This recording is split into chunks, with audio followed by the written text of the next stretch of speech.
because today we're going to talk about something that is very important and very needed. I think I've called it From Burnout to Balance, Time Management Redefined.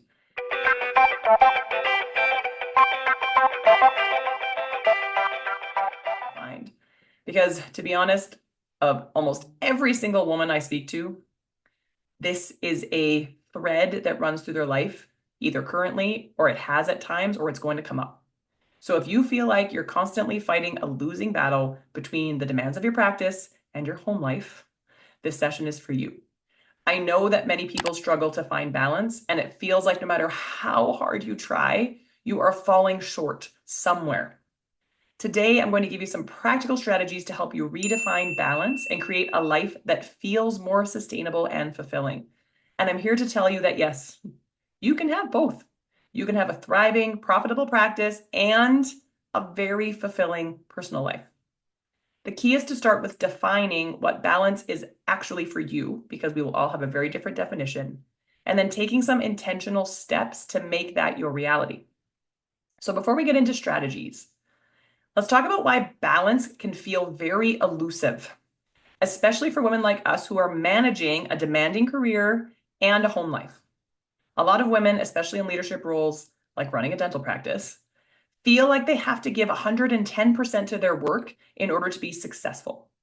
There is this underlying belief that if you want a thriving, happy practice, you have to sacrifice everything else, your time, your energy, and even your relationships. And if you want more time at home, then you have to accept less success at work. But this either or mentality is one of the biggest barriers to achieving balance. Because if you don't believe that it's possible, then I promise it will never happen for you. It is simply not true that you can only have one or the other. You don't have to choose between success at work and happiness at home. And I am living proof of that. I have the same 24 hours in a day as each one of you. And I am not special. I am not magical. I am not. I am a regular average human being. What I did was learn some tools and practice some skills. And most importantly, I got very intentional around how I spend my time. So today we're going to talk about that, and I'm going to help you get intentional too. So the first step in actually literally anything we talk about, and you hear me say this all the time, is get out your pen and paper, is you need to define what balance actually means to you. It is completely different for everybody. For some people, it might mean having enough time to pick up their kids from school every day. For others, it might mean being fully present at work during the week, but having completely uninterrupted family time on the weekends. Or maybe it's having one day a week where you've got time for self-care and downtime. There is no right or wrong. I want you to ask yourself, what does balance look like for you? What will make you feel happy and fulfilled? Not what does society say it should look like, or not what other women you know think it should look like, or not what you think is expected of you. What do you actually need to feel fulfilled, both at work and at home? If you have never taken the time to define this, then I promise you there's absolutely zero way that you will create it. Because things don't happen by accident and they don't happen randomly. They have to happen on purpose. So once you have this picture in your mind, and like I said, I encourage you to write it down, it becomes your compass. Then you can make decisions about your time and energy so that it's aligned with moving towards that vision of balance that you have in your mind for yourself. Okay, that's step one. If you don't do that part, the rest of this is going to be very useless to you. So let's talk about some practical strategies, because like I said, this is all about using some very practical tools and probably changing your mindset just a little bit. So once you know that what balance looks like, how do you actually make it happen? Well, there's a few things you can do. Now, this is not an exhaustive list, and I promise if you spend some time Googling on the internet, you'll probably find some other ways, but these are the ones that have been the most powerful for me and are taught the most often in, I don't know, everywhere you could want to learn about how to manage your time better, that make a big difference. So I've spoken about all of these before. I'm going to speak about them again, and I'm not going to stop speaking about them. Number one, time blocking. You have heard me speak about this. I think it is one of the simplest yet most powerful tools for creating balance. This means that you schedule specific blocks of time for the different roles that you play in your life. Whether it's time for work, time for family, time for self-care, time for hobbies, time for any category you can possibly come up with. The key here is that you treat your personal time with the same importance as your work time.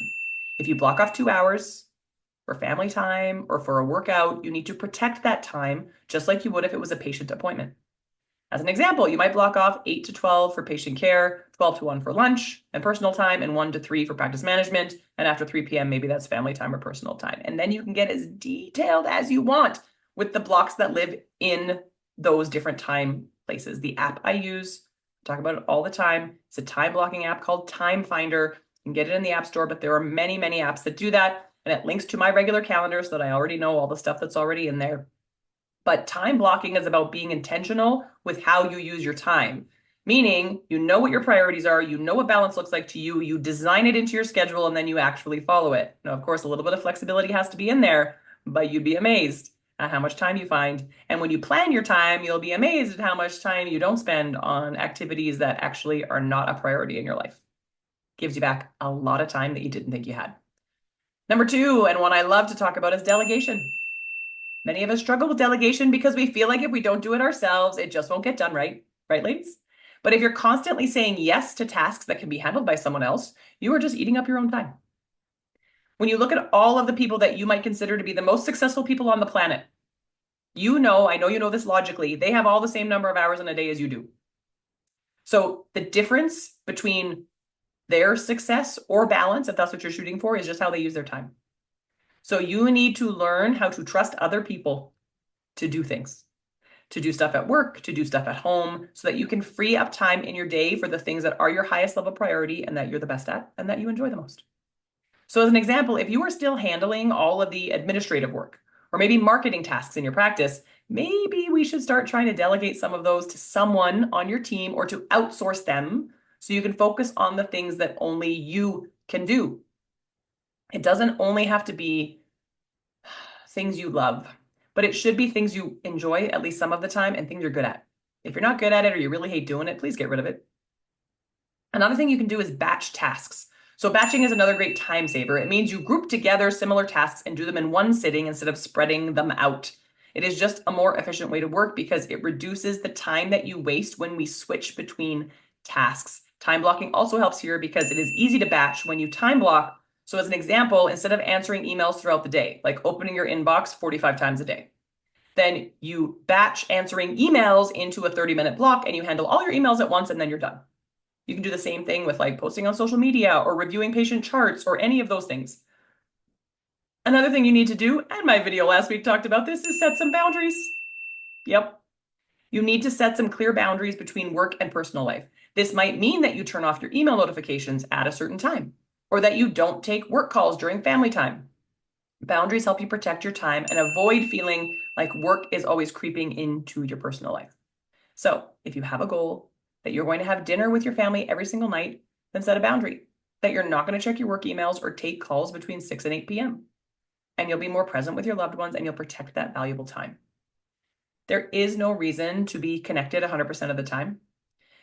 Even though it might feel that way, we have put some unrealistic expectations on ourselves. So take the time to be intentional. Now, in order to be successful at anything that gives you more balance, we have to tackle one of the limiting beliefs that many of you might be struggling with, which is this idea that in order to have this successful, profitable, thriving practice that you absolutely want, you have to work all the time. This belief is exhausting and it's holding you back. I know it's hard to shake, especially if you feel like the success of your practice falls squarely on your shoulders. But here's the truth. Working more hours doesn't automatically lead to more success. I'm going to say that one more time.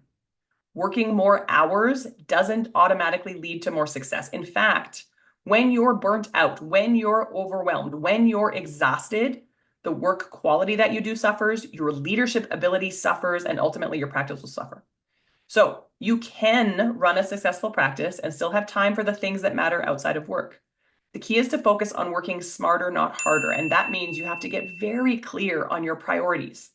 You have to delegate the things you don't need to be doing, and you have to maximize the time you do spend working to be as efficient and productive as possible so that when you step away, you can just be fully present in your personal life, and it's not just lingering there. Balance isn't something that you achieve just once and then forget about it. It's something that you practice. It's something that you work on. It's something that you refocus on. It's about making small, intentional adjustments every day to make sure you're aligned with your vision of balance. There will be times where you feel like you got completely out of balance, and you'll be like, oh, I stopped doing some of the things that were helping me feel balanced. Great. Then start doing them again. This will be a lifelong thing. And what feels like balance to you could also change depending on which phase of your life you're in. It will look very different, as an example, if you have tiny kids versus school age kids versus teenagers versus adult children. And so you can change the things that are important to you and how you spend your time and what that definition of balance is through all the different phases of your life.